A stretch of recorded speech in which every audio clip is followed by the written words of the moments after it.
Starting in the name of Allah Almighty, who is the master of the day of judgment, and a bundle of Durud Salam on beloved Prophet Muhammad sallallahu alaihi wasallam. Dear students, I am Abid Hussain Bhutta and you are watching my YouTube and Facebook channel Talimat Tarbiya 72. And in this video, I am going to solve question number 11 of exercise 9C of new syllabus mathematics D3. Students question number 11 में हमें ये 4.0 A, B और C level ground पर given है। ये इनकी dimensions हैं। वो जो है वो ए से ड्यू नॉर्थ है और बी जो है वो से ड्यू ईस्ट है। तो इस फिगर के मुताबिक हमने angle the bearing of A from B, यानी कि इस पॉइंट की हमने बेरिंग फाइंड करनी है बी से।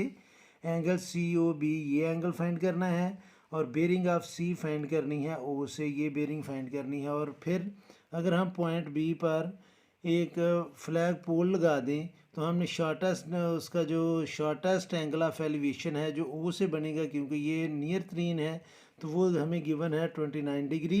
तो हमने पोल की हाइट फाइंड करनी है। ये हमारा क्वेश्चन है। फिगर में ऑलरेडी ड्रा कर चुका हूँ, मैं एक्सप्लेन करता हूँ स्टूडेंट्स। ये हमारा पॉइंट है ओ, ए, बी और सी। ये डायमेंशंस गिवन है।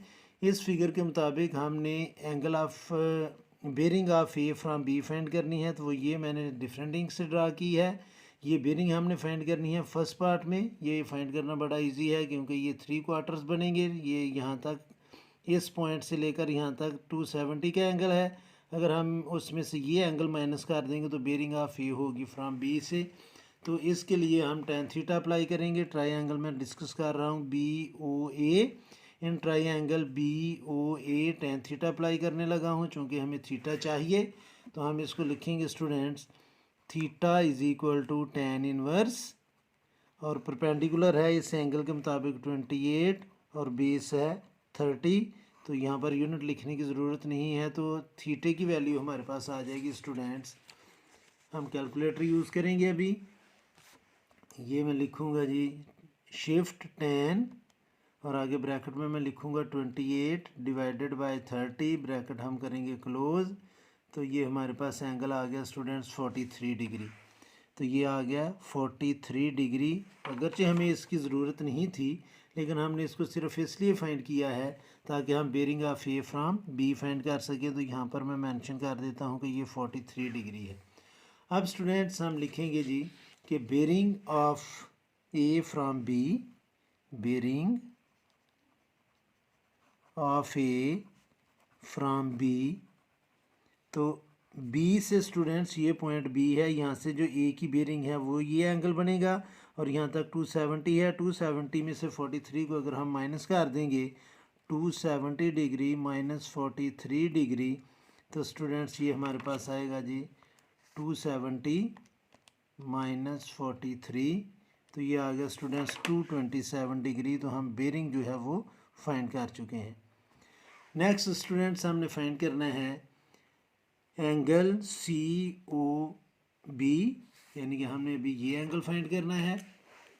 ये एंगल हमें उसने कहा है। तो इस एंगल को फाइंड करने के लिए हम स्टूडेंट्स जो कॉज रूल है हम वो अप्लाई करेंगे, यानी कि हमें तीनों साइड्स गिवन है तो हमने एंगल फाइंड करना है। तो कॉज रूल का आपको पता है कि कॉज रूल होगा ओ की अपोजिट साइड ओ, यानी कि O square is equal to B की opposite side B square plus C square minus 2bc sine नहीं कॉस ओ डिग्री, यानी कि बी ओ सी ये एंगल हमने जो फाइंड करना है। अब स्टूडेंट्स ओ की जो वैल्यू है, ओ की अपोजिट साइड ओ है, तो ये आ जाएगा 70 स्क्वायर। बी की अपोजिट साइड ये है, ये आ जाएगा 50 स्क्वायर प्लस सी की अपोजिट साइड ये है, तो ये आ जाएगा 30 स्क्वायर माइनस 2। बी की जगह स्टूडेंट्स हम लिखेंगे 50, सी की जगह हम लिखेंगे 30 और आगे आ जाएगा कॉस एंगल ओ जो हमने फाइंड करना है। सॉरी, ये आपको नज़र नहीं आ रहा था जो मैं लिख रहा था, कैमरे से पीछे चला गया था। तो ओ की वैल्यू है, ओ की अपोजिट साइड 70 है, तो मैं ओ की जगह लिखूँगा 70।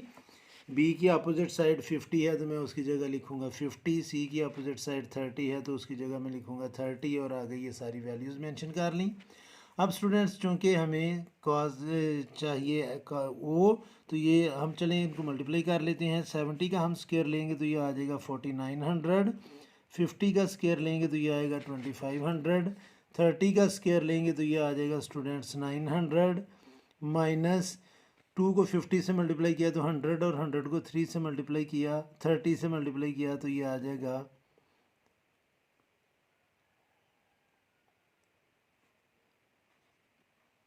3000। मैं मल्टीप्लाई कर लेता हूँ कंफर्मेशन के लिए। 30 मल्टीप्लाई बाय 50 मल्टीप्लाई बाय 2, तो ये 3000 कॉस ओ। ये स्टूडेंट्स हमारे पास वैल्यू है। अब आपने गौर करना है कि ये जो कॉस ओ है ये हमारे पास इस साइड पर माइनस है।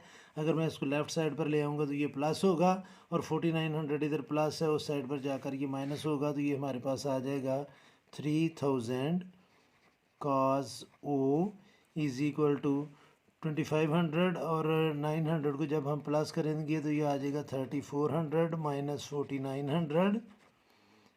तो अब स्टूडेंट्स इसको सिंप्लीफाई करने के लिए हम इसको ऐसे लिखेंगे जी कि 3400 में से अगर हम 4900 को माइनस करें तो ये आ जाएगा स्टूडेंट्स हमारे पास माइनस 1500। तो इधर बाकी ये मैं 3000 इधर मल्टीप्लाई कर रहा है, उसको मैं उधर जाकर डिवाइड कराऊँगा, तो हमारे पास वैल्यू आएगी cos O is equal to minus 1500 over 3000। तो जब हम इसको 3000 से डिवाइड करेंगे तो स्टूडेंट्स ये दोनों ज़ीरो इन दोनों ज़ीरो से कैंसिल हो जाएंगे। 15 1 ज़ार 15 और 15 2 ज़ार 30। तो हमारे पास जो एंगल ओ है वो आ जाएगा काज इन्वर्स इंटू माइनस 1/2। तो अब हम कैलकुलेटर से इसकी वैल्यू फाइंड कर लेते हैं।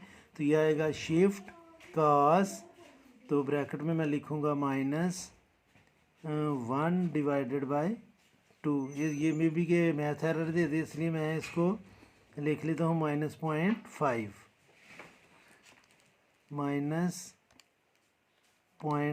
क्योंकि 1/2.5 होता है, इसको मैं इक्वल करूँगा तो ये आ गया 120 डिग्री। तो एंगल COB की वैल्यू आ गई है 120 डिग्री।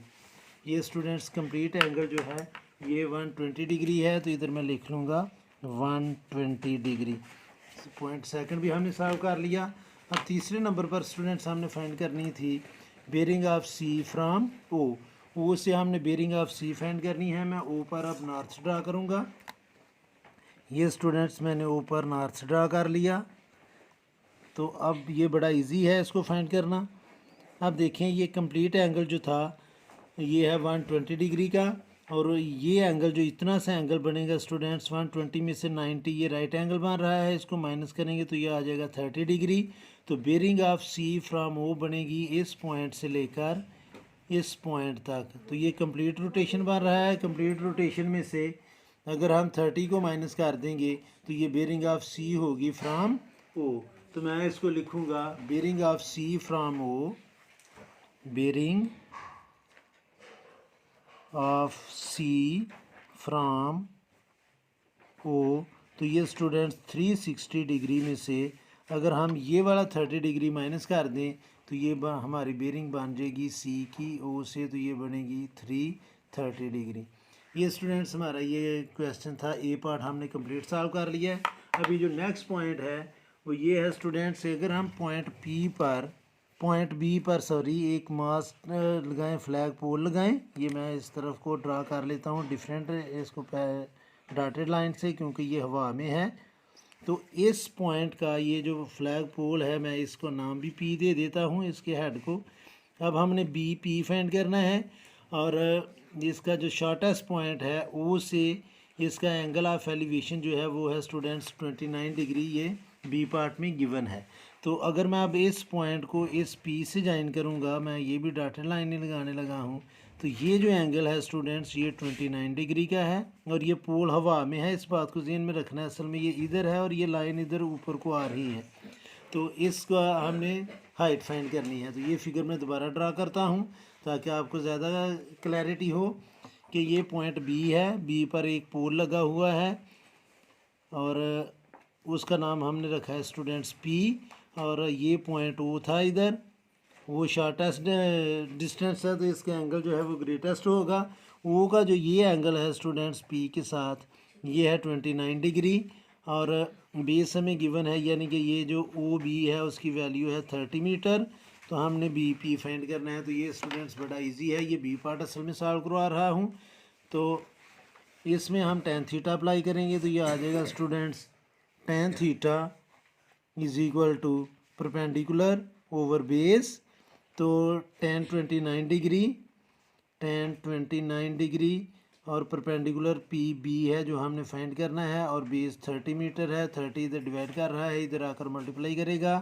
तो हम लिखेंगे tan 29 degree multiply by 30 is equal to P B.